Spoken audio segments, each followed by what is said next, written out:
इधर सोनिया गांधी बना रही थी प्लान, उधर मायावती ने कर दिया एक बहुत बड़ा ऐलान। कांग्रेस के गढ़ में मच गया हड़कंप। क्या है मोदी और मायावती का वो सीक्रेट प्लान जिससे पूरा विपक्ष था अनजान? 3 महीने पहले तैयार हुई थी रणनीति। जब मोदी कर रहे थे रैलियां, मायावती कहां थी जानते हैं आप? 5 साल से मायावती कर रही थी बदला लेने का इंतजार। जब पूरा विपक्ष और खुद पीएम मोदी चुनाव में लगे हैं, मायावती क्या कर रही जानते हैं आप? मध्य प्रदेश से लेकर राजस्थान और छत्तीसगढ़ जीतने के लिए हर पार्टी अपनी पूरी ताकत लगा रही है, लेकिन जिस वक्त का इंतजार पिछले 5 साल से मायावती कर रही थी, अब वो वक्त आ गया है। उधर जब सोनिया गांधी दिल्ली में बैठकर राजस्थान जीतने का प्लान बना रही थी, इधर मायावती का ऐलान सुनकर पूरे विपक्ष में हड़कंप मच गया है। सबसे ज्यादा कांग्रेस में मातम पसर गया है, क्योंकि जिस कांग्रेस ने मायावती के साथ धोखा दिया, अब उसका बदला लेने के लिए मायावती मैदान में कूद पड़ी है। क्या है पीएम मोदी और मायावती का वो सीक्रेट प्लान जिसे जानकर कांग्रेस और पूरा विपक्ष डर गया है? उससे पहले वो कहानी आपको बताते हैं जिसका बदला मायावती कांग्रेस से लेना चाहती है। इंडिया गठबंधन में मायावती क्यों शामिल नहीं हुई थी, इसका जवाब भी आपको आज मिल जाएगा। सबसे पहले मायावती के साथ कांग्रेस को उस धोखे के बारे में जान लीजिए जिसका बदला लेने के लिए मायावती पिछले 5 साल से इंतजार कर रही थी।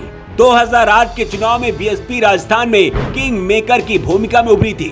2008 के विधानसभा चुनाव में कांग्रेस पार्टी को 96 सीट पर जीत मिली थी और भारतीय जनता पार्टी को 78 सीटों पर जीत हासिल हुई थी। कांग्रेस को सरकार बनाने के लिए 5 विधायकों की और जरूरत थी। ऐसे में उस दौरान मुख्यमंत्री अशोक गहलोत ने मायावती की पार्टी बसपा के सभी 6 विधायकों को कांग्रेस में विलय करवा लिया था।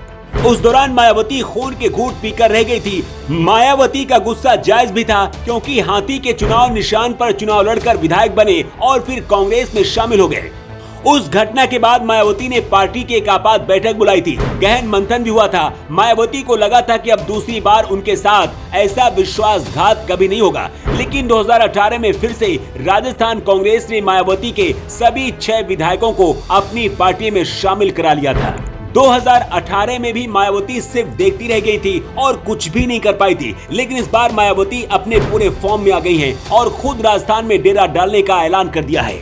एक तरफ गहलोत से लेकर सचिन पायलट और राहुल गांधी हैं, दूसरी तरफ खुद पीएम मोदी अपने दम पर बीजेपी के लिए वोट मांग रहे हैं, लेकिन इधर मायावती कांग्रेस से बदला लेने के लिए खुद राजस्थान जाने का ऐलान कर दिया है।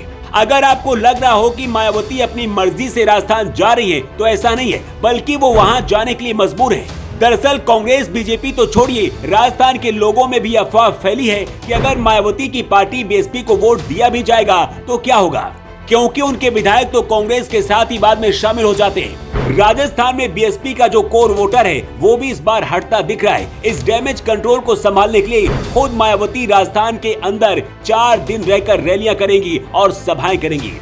मायावती 17 से 20 नवंबर तक राजस्थान के दौरे पर रहेंगी। मायावती के टारगेट में सबसे ज्यादा कांग्रेस होगी और इसका नुकसान भी कांग्रेस को उठाना पड़ सकता है। मायावती के राजस्थान जाने का मतलब है कि उनके पास कोई मजबूत रणनीति होगी। सिर्फ यूपी नहीं, बल्कि पूरे देश के दलित मायावती के नाम से वोट देते हैं। लेकिन पिछले कुछ समय में देखें तो दलित वोट बैंक भी बीजेपी के साथ जुड़ गया है। यही वजह है कि यूपी में योगी और केंद्र में मोदी की सरकार है। विपक्ष का भी आरोप है कि मायावती की वजह से ही बीजेपी चुनाव में जीत दर्ज करती है, क्योंकि मायावती बीजेपी के लिए सॉफ्ट कॉर्नर रखती है। राजनीतिक विश्लेषकों का कहना है कि मायावती की राजस्थान में एंट्री का मतलब कांग्रेस के लिए नुकसान होगा। कांग्रेस बीएसपी के 2 बार सभी 6 विधायक अपने में शामिल करा चुकी है। इसका बदला अब मायावती इस बार लेना चाहती है। मायावती के राजस्थान दौरे से किसे फायदा और किसे नुकसान होगा, अपनी राय आप कमेंट बॉक्स पर लिखकर जरूर बताएं। Bureau report.